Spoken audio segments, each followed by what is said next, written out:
지난 주일 제2차 성전 건축 기공식을 하나님 은혜 가운데 잘 치렀습니다. 오는 월요일, 내일 아니고 한 주 후 월요일 25일부터 본격적으로 건축 공사가 시작이 됩니다. 원래는 지난 월요일부터 시작이 됐었어 했는데요. 그런데 이 건축 허가를 해주는 시정부의 엔지니어링 디파트먼트에서 늦장을 좀 피워서 한 2주 정도 늦어지게 됐답니다. 건축 공사를 시작하면서 제가 제 마음을 들여다보니까 한편으로는 감사와 감격과 흥분된 마음이 있고 또 한편으로는 두려운 마음이 있습니다. 성전 건축은 흔히 우리 다윗 왕에게도 허락되지 않았다, 그런 표현들을 하는데요. 성경에 보면 다윗은 정말 성전 건축을 한번 일생에 해보고 싶었습니다.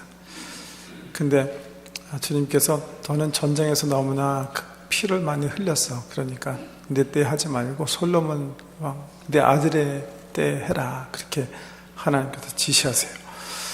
다윗왕은 우리 신앙의 표상인데요. 그 삶을 보면 정말 그의 칼에 항상 피가 묻어 다녔어요. 청년 때부터 블레셋과 전쟁하면서 많은 생명들이 그의 칼에 의해서 배임을 당했고, 사울과 싸워야 했고, 왕이 된 후에도 계속해서 이스라엘의 대적인 블레셋과 전쟁을 치러야 됐고요. 또 중요한 자기 충신 우리아를 또 살해하는 끔찍한 그 범죄적 피가 또 그의 칼에 묻게 됩니다. 그런 거 하면 그 이후부터 그의 집안에 또 칼의 역사가 계속됩니다. 살펴보면 참 우리 신앙의 표상이기도 하면서 파란만장한 삶을 산 게 우리 다윗인데요. 어떤 한 점을 우리 주님께서 포인트 하시는지는 모르겠지만 일단 다윗의 칼에 피가 많이 묻었다는 이유로 하나님께서 성전 건축을 허락하지 않으셨어요. 그런 귀한 대업을 우리 교회에 허락하신 거 생각하면 참 정말 감사하고 감격스럽고, 더군다나 우리가 이 카나다 땅에 이민 와서 맨 처음에는 여기 백인들이 자기들과 자기 후손들을 위해서 세워놓은 성전을 렌트해서 예배를 드렸는데, 우리 손으로 우리와 우리 후손들을 위해서 귀한 성전을 건축할 수 있다는 게 꿈만 같고 우리에게 향하신 하나님의 은혜가 너무 감사할 뿐입니다. 근데 한편에 보면 또 두려움이 있어요. 왜? 역시 이게 대공사이기 때문에, 큰 일이기 때문에 정말 이거 우리가 은혜 가운데 잘 감당할 수 있을까, 그런 두려운 마음도 적지 않게 제 속에 있음을 살펴보게 됩니다. 여러분은 어떠세요? 여러분도 저처럼 그렇게 느끼시는 분들이 계시죠? 오늘은요, 그래서 이제 성전 건축을 시작하면서 우리 마음을 새롭게 하기 위해서 무엇으로 성전 건축할 건가? 어떻게 성전 칠 것인가? 어떤 자세로 우리가 이 성전 건축에 임해야 하는가? 라는 주제의 말씀을 가지고 은혜를 받고자 합니다. 무엇으로 줘야 한다고 생각하세요, 여러분? 첫째는 두말할 것도 없이 기도입니다. 왜? 그 이유가 있어요. 저는 지난 3주 전부터 이게 아마 10회인가요? 저희 교회 중보 기도학교 이제 다시 개학을 해서 가르치고 있는데요. 저는 기도를 생각하고 가르치려고 할 때마다 늘 나는 기도의 초보다, 그런 생각을 많이 합니다. 기도는 하면 할수록 더 어려운 것 같고, 기도에 대해서 이해했다고 생각했는데 또 들여다보면 역시 초보였다, 그런 것을 저는 많이 발견하곤 합니다. 작년부터 기도학교 하면서 이게 초안, 오래전부터 제가 써온 이 중보기도학교의 교환을 새롭게 써야 되겠다 했는데 작년에 못 썼고 해서 올해는 제가 쓰면서 강의하겠습니다. 그래서 3주 전부터 이렇게 제가 다시 여태까지 제가 이해한 기도에 대해서 생각을 정리하면서 새롭게 쓰고 있습니다. 그래서 몇 가지 새로 나온 책들 읽는 중에 이번 공부하면서 한 분의 글 가운데 참 제 마음을 사로잡았던, 지난 3강 때 주로 이 중심을 잃었던 그 내용이 하나 있습니다. 존 파이퍼라는 분이세요. 지금 우리 교계에 선교학에 있어서 이제 대가신데요. 이분이 쓴 글 가운데 이런 글을 제가 봤어요.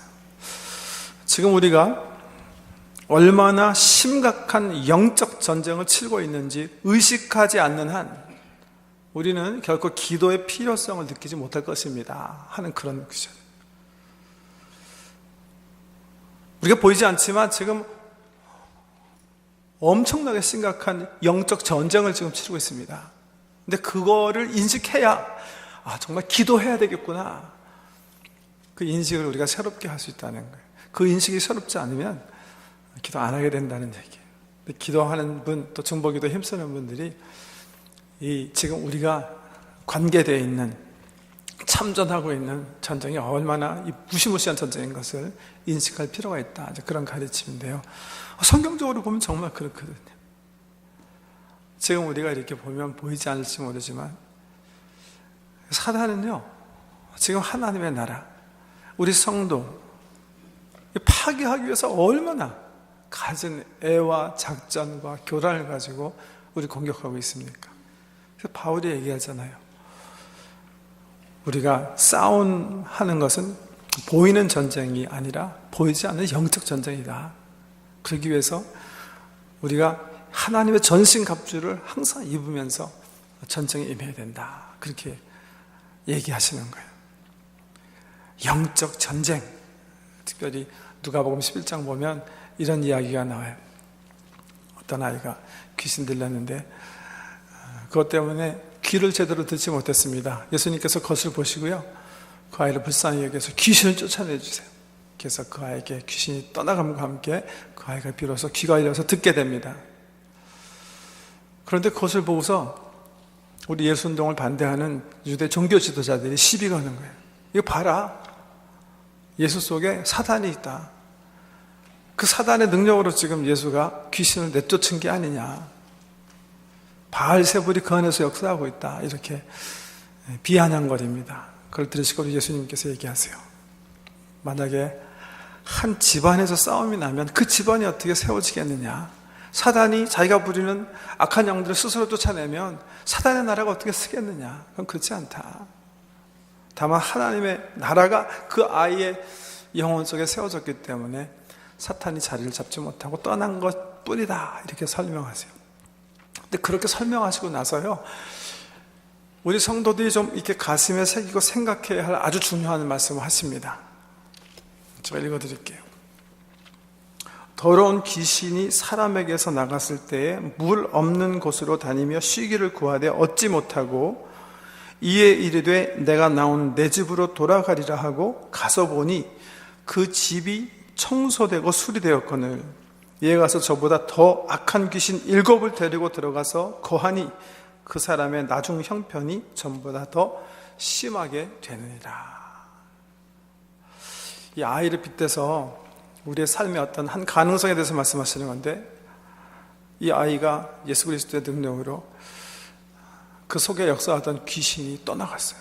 근데 그 귀신이 이 집을 떠나니까 이제 다른 집에서 거하기 위해서 이렇게 두루 찾다가 보니까 자기가 살던 이 아이의 영혼이 텅 비어 있는 거예요. 이게 하나님 나라로 채워져 있어야 되는데 텅 비어 있는 거예요. 그러니까 어떻게 하겠다고요? 더 강한 귀신들을 데리고 그 집에 들어가서 군림하게 되었느니라. 여러분, 우리가 하나님의 자녀가 됐어요. 원래 우리는 죄와 허물로 말미암아 사탄의 종, 사탄의 자식들이었는데 예수께서 우리를 십자가에서 속량해 주셨기 때문에 그 예수 공로 힘입어서 우리 하나님 자녀가 됐어요. 그렇다고 영적 전쟁이 끝났다고 생각하시면 안 돼요. 사단은요, 하나님 자녀가 된 우리를 무너뜨리기 위해서 갖은 계략과 갖은 방법으로 우리를 공격하고 있습니다.